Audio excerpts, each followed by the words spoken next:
Ahoj, tak všichni online? Já jo. Taky. A ty, babi? Babi? Babi, musíš tam na to kliknout. Ne, na to druhý.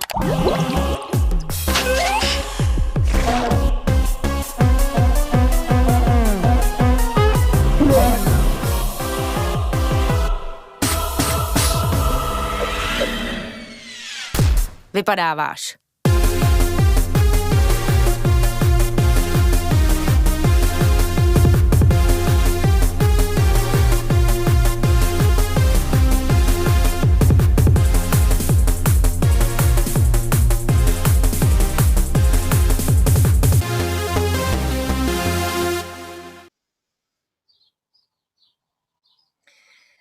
Good evening, ladies and gentlemen. It really is my pleasure to close with you this 14th edition of One World International Human Rights Documentary Film Festival in Brussels. It has been a very special year for all of us. The One World Festival in Brussels is organized by People in Need in cooperation with Czech Center Brussels, European Parliament, and permanent representation of the Czech Republic to the European Union, and of course could not have happened without the help of all our amazing partners.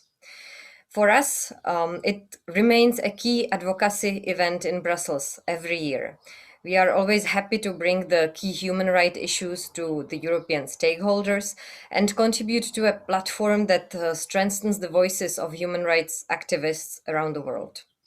However, COVID brought many changes, and so also the teams of Czech Center Brussels and People in Need had to familiarize themselves with new ways how to engage you, our audiences, and our partners.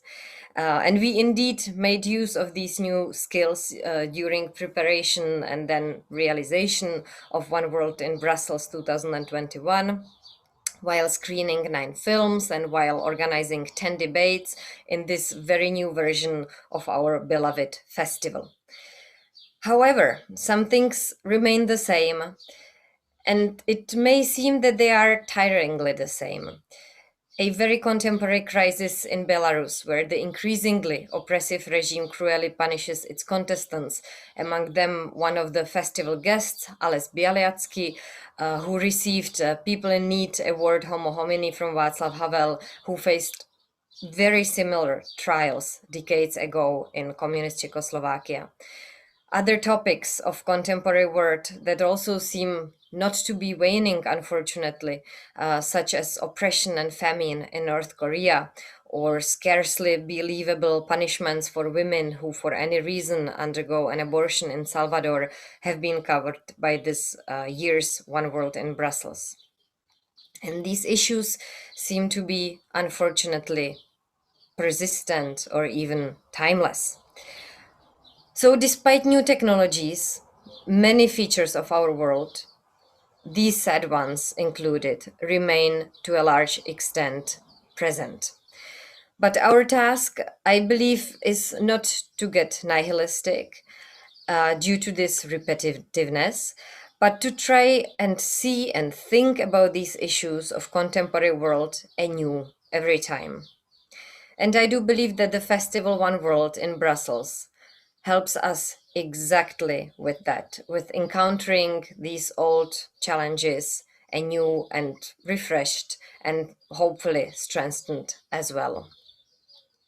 Therefore, I'm glad that despite the new and difficult circumstances, the festival was running with a really amazing audience engagement in 2021 again. And now it's my pleasure to give the floor to a representative of People in Need, Ms. Nadia Ivanova, Deputy Director of People in Need Center for Human Rights. Nadia, the floor is yours. Thank you very much, Jitko, and good evening, ladies and gentlemen. I wanted, first of all, to thank all of you, our audience, for being with us through all of this week. Center for Human Rights and Democracy of People in Need works in over 20 countries, almost 20 countries, where we support civil society and human rights activists in their struggle for more just and fair societies. For us, One World in Brussels has always been an opportunity to bring together those people from those countries and EU decision makers to try and make this world a little smaller just for a while. Working with this amazing, passionate, dedicated people on the ground, we see it as our great honor, privilege, and pleasure to bring their stories and the issues they face every day in their countries to the European audience, to make their work more visible among ourselves and our peers. In the previous years, we would come to Brussels with our partners and raise these topics with the relevant people at the closed meetings, as well as during the discussions after the screenings in numerous Brussels venues. But of course, COVID pandemics made it impossible to maintain the format we're very much used to and push the program online. This is how people from all over the world were able to follow the fruitful discussions with our distinguished guests. And on behalf of BIN, I would like to sincerely thank our guests for their participation and for sharing their expertise and their experience with us during this whole week. But unfortunately, online formats brought also a number of restrictions on what we were able to bring to you, our audience. There are still a lot of places in this world where participation in such events, especially in online format, available from everywhere, could bring a lot of danger to the doorsteps of our guests.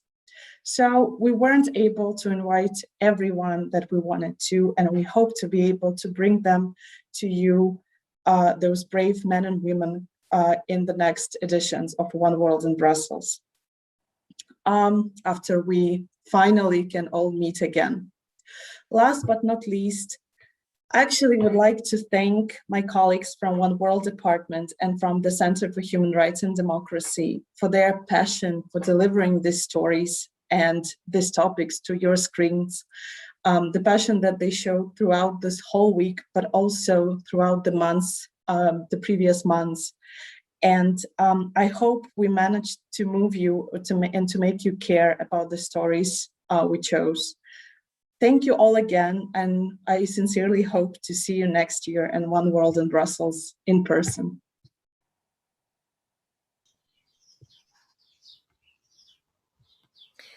Nadia, thank you so much. We indeed do hope to meet our audiences on a much closer distance next year again.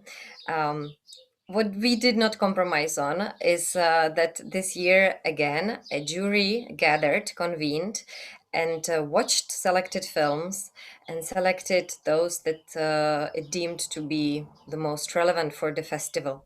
Let me now introduce the jury members. It was Camille Gervais, the EU Advocacy Officer in Brussels from Frontline Defenders, and Gisela Castro-Isern from International Federation for Human Rights. Let me now pass the floor to Gisela, who will tell you who deserved this year's special mention of the jury. Yes, hello everyone, and thank you very much. I want to start by thanking the organizers of the festival, People in Need, the Czech Center in Brussels, and the Czech Permanent Representation. It was a great honor, and I speak on behalf of Camille and myself. It was a great honor to be part of this festival and to have the chance to watch all these beautiful films. It was difficult to make a choice, of course, but we had two films that for us were outstanding. So the special mention goes this year to Last Chance for Justice by Marina Shupak.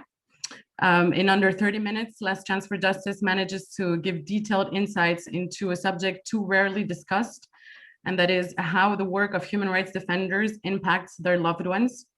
The film follows Khadijah's relentless struggle for the acquittal and release of her imprisoned husband and prominent human rights defenders Azimjan Askarov in Kyrgyzstan until his tragic death in prison. The documentary shows Khadijah's and others' mobilization and hope until the very end and under additional obstacles created by the pandemic. While this story does not have a happy ending, Last Chance for Justice reminds us of the multitude of people who contribute to making human rights defenders' work possible, a perspective we rarely get to see. So now I will give the floor to the director, Marina Shupak, who will say a few words. Thank you. Thank you so much, Gisela, and thank you very much, One World, for this recognition. I would like to start by thanking, of course, the BBC Our World series for commissioning this film and making it available to a larger audience. As Gisela mentioned, human rights defender and artist from Kyrgyzstan, Azimjan Askarov, died in prison last July. This recognition gives me hope and that his story would continue to live. Probably I will use this opportunity to mention for the very first time in public that I actually managed to talk to Azimjan about a future and about hope few months before he died. I didn't manage to do this in person, but we exchanged a few letters. And in one of these letters, I asked Azimjan what he's going to do after he is released. And this is what he answered. He said, Marina, this question makes me very happy. Firstly, I would like to attend the graveyard of my mother, who died in 2012, shortly after my imprisonment. I would like to visit Tashkent, where my children live. I feel a strong desire to paint landscapes and portraits.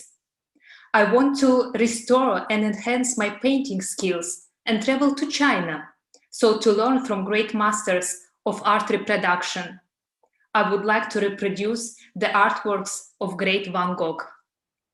But whenever I travel, I won't stop to scream about the root causes of the interethnic violence happened in Kyrgyzstan. I will relentlessly talk and write about consequences of this conflict, so people of different ethnicities won't go against each other.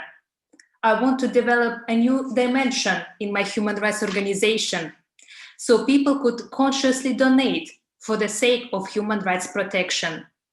Azimjan wrote to me these words a few months before he passed away in prison. Azimjan was a dreamer and a person with a strong sense of hope in his future of his country, and future of humanity.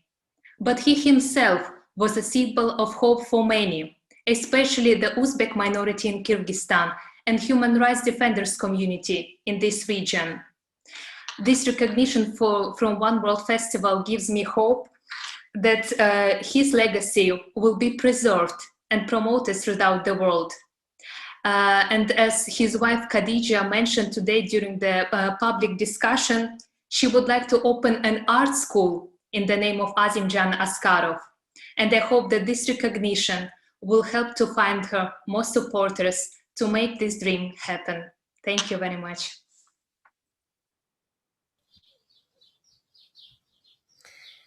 Marina, thank you so much for your work. And now let me pass the floor back to Gisela Castro-Isern to announce the winning film of One World in Brussels 2021.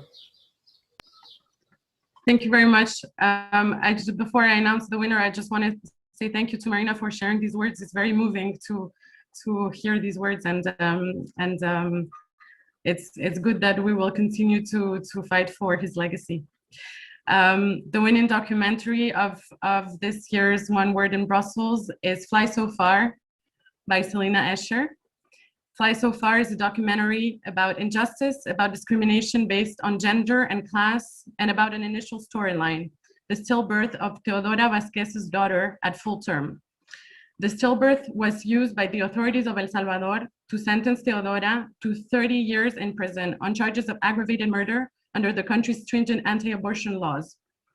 The story could leave you with a very sour taste in the mouth, but it doesn't. Because this documentary is also about resilience, sisterhood, victories, family, and hope. It follows Teodora's quest for justice, not only for herself, but also for all her sisters imprisoned for decades with her on outrageous charges under the government's false pretense of defending life. We also watched Teodora's inspiring journey to becoming a human rights defender herself. Fly So Far is a film about ordinary heroes taking on what seems like an impossible task and winning. It shows that global mobilization, unwavering international solidarity, organizing and protesting, and the categorical refusal to take discriminatory laws for granted, even in the face of never-ending obstacles, works. This beautifully shot documentary manages to clearly paint a picture of what it means to be a woman from a lower income background in El Salvador, while echoing the plight of women worldwide, whereby, as Theodora puts it, women are no longer seen as human beings. They instead become merely incubators when they get pregnant. By awarding Fly So Far this prize, we pay tribute to the fight led by Theodora and women around the world. We honor the victories achieved, as well as all the women still awaiting justice in prisons in El Salvador and elsewhere. We stand with you.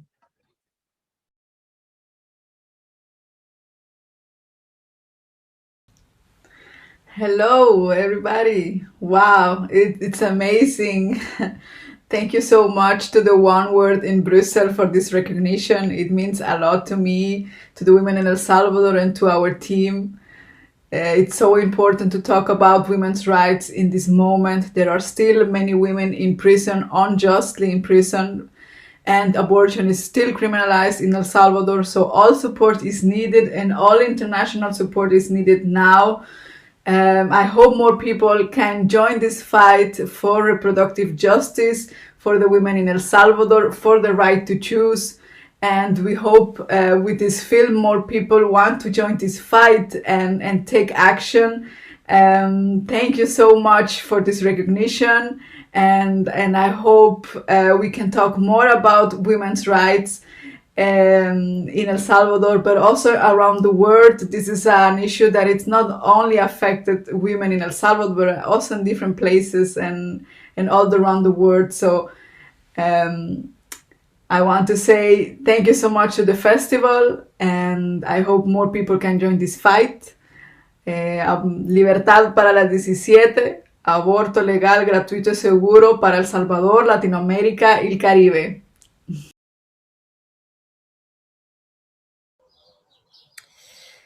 Big congratulations to both of these films and to both of these directors, Marina Shupak and Selina Escher. And of course, big thank you to the jury who took on this duty for One World in Brussels 2021. And now, ladies and gentlemen, the time is here to watch tonight's film, Once Upon a Time in Venezuela by Anabel Rodriguez Rios, which is a fascinating testimony about local Venezuelan activism, which will start very shortly. Just to remind you, the film will start for the viewers who are watching on One World online platform.